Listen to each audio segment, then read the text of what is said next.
आज हमने Sukhoi MKI से ब्रह्मोस की टेस्टिंग की थी, where we destroyed aircraft carrier with utmost accuracy. मैंने कहा आपको बता दूं, national interest. We are fully competent to handle China with और विदाउट अमेरिकन सपोर्ट।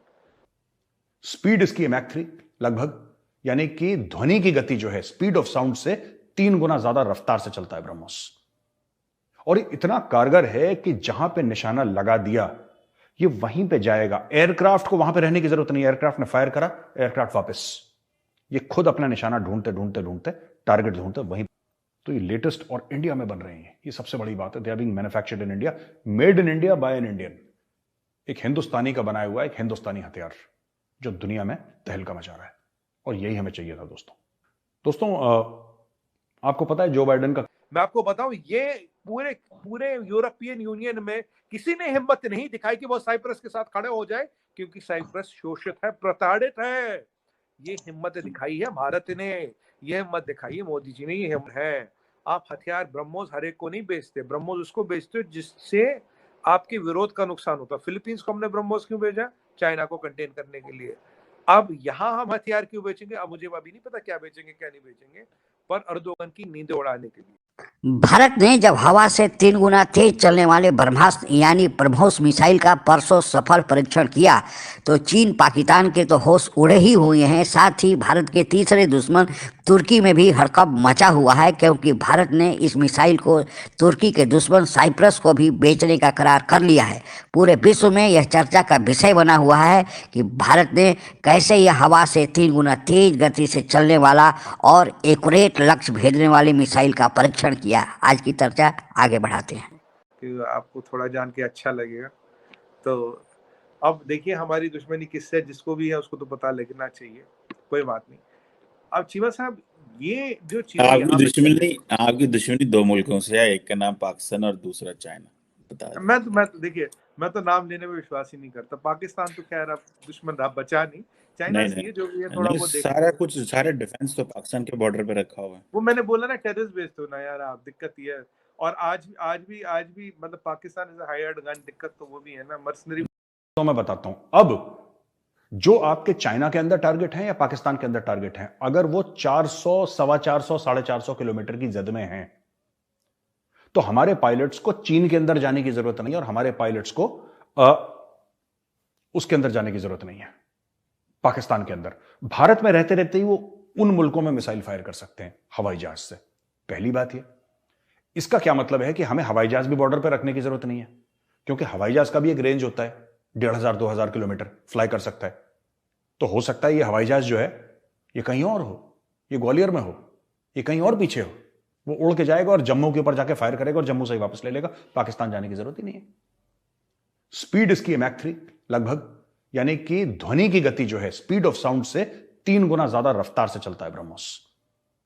और इतना कारगर है कि जहां पे निशाना लगा दिया ये वहीं पे जाएगा। एयरक्राफ्ट को वहां पे रहने की जरूरत नहीं। एयरक्राफ्ट ने फायर करा, एयरक्राफ्ट वापस, ये खुद अपना निशाना ढूंढते ढूंढते ढूंढते टारगेट ढूंढते वहीं। जयशंकर साहब पहुंचे हैं साइप्रस। पहले धमकी दी थी तुर्की को कि अगर आपने ज्यादा कश्मीर चीखा तो हम साइप्रस से दोस्ती बनाएंगे, वो नहीं माना, तो अब साइप्रस पहुंच गए, डिफेंस पैक्ट किया। आज हमारी कूटनीति की एक और विजय हुई है। अब आप पूछेंगे कैसे? साइप्रस में मैं 2 साल बाय द वे रह चुका हूं, तो इसलिए साइप्रस को अच्छी तरह से समझता हूं, सारे गुनी कोचों से वाकिफ हूं। साइप्रस जैसे छोटे मुल्क में भारत का विदेश मंत्री 2 दिन रहना, एक दिन लिमासोल में और एक दिन निकोसिया में, मतलब ये इनके बीच में जो डिस्टेंस है 1 घंटे का है बाय कार। यहाँ जयशंकर साहब ने 2 दिन बिताए। जयशंकर साहब जैसे बड़े व्यक्ति जिनकी मिनट मिनट की कीमत है, मिनट मिनट का हिसाब है, वो 2 दिन लगाए।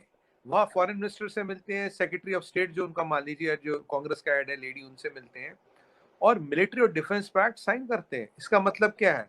पहला मतलब है भारत का बढ़ता हुआ वर्चस्व यूरोप में भी।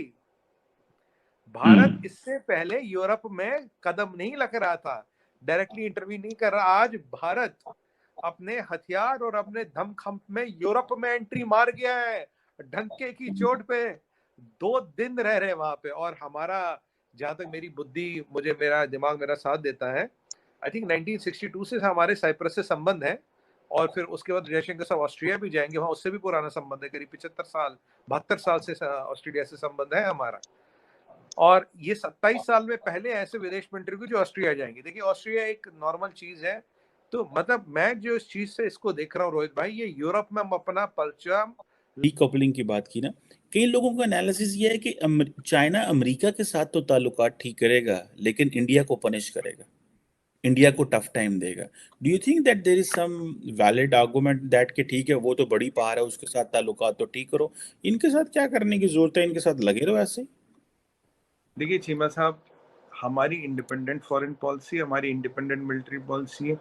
चाइना के अमेरिका के साथ क्या ताल्लुक होते हैं, we don't expect Americans to come and fight their war, fight our war, neither will go and fight Americans war anywhere. What we do is for ourselves and in our supreme national interest. We are fully competent to handle China with or without American support. We are, अगर आप देखिए हमारा मंत्र क्या है, आत्मनिर्भर Bharat, make in India. जो भी हमें करना है, ना हमें किसी की फौज चाहिए, ना किसी का बंदूक चाहिए, ना गोला चाहिए, पैसा टेबल पर रखते हैं, माल लेते हैं। दुनिया की मंडी में खरीद सप्लायर बहुत है, आपके पास पैसा होना चाहिए, माल आपको मिल जाता है। और अमेरिका ठीक है स्ट्रेटेजिक एलाई है हमारा, बट अगर चाइना सोचता है कि भाई मैं दरार डालूंगा ये डालूंगा, तो कल वो चिप्स एक्ट नहीं होता। जो चिप्स एक्ट हुआ ना sir, this will cost Chinese economy trillions of dollars in long run. And one thing I will tell you, now China can never ever, mark my words, China can never ever become a technology super power. Forget, पहले मैं AI super power कहता था, अब मैं कह रहा हूँ China can never ever become a technology super power. China को कैचअप करने में 15 से 20 साल लगेंगे, तब तक टेक्नोलॉजी कहीं की कहीं पहुंच जाएगी। चाइना में एक कहावत हमारे आपके यहाँ है ना, आ बैल मुझे मार। चाइना की स्ट्रेटजी वही है कि अगर ये जो डोमिनेंस की दिमाग में नहीं आता ना, मैं डोमिनेट करूंगा, मेरा कल्चर हर जगह चलेगा, मैं हर जगह चलाऊंगा, मैं जेनोसाइड करूंगा उबर का, मैं इसकी जमीन भी खा जाऊंगा, मैं वो भी करूंगा। when you have this tendency that I will dominate the world, that is where the problem is. And as far as India is concerned, we are independent, we are capable to guard our interests without the help of Americans, and we have a lot of friends and allies in the world. Sir, आप क्यों बोलते हो?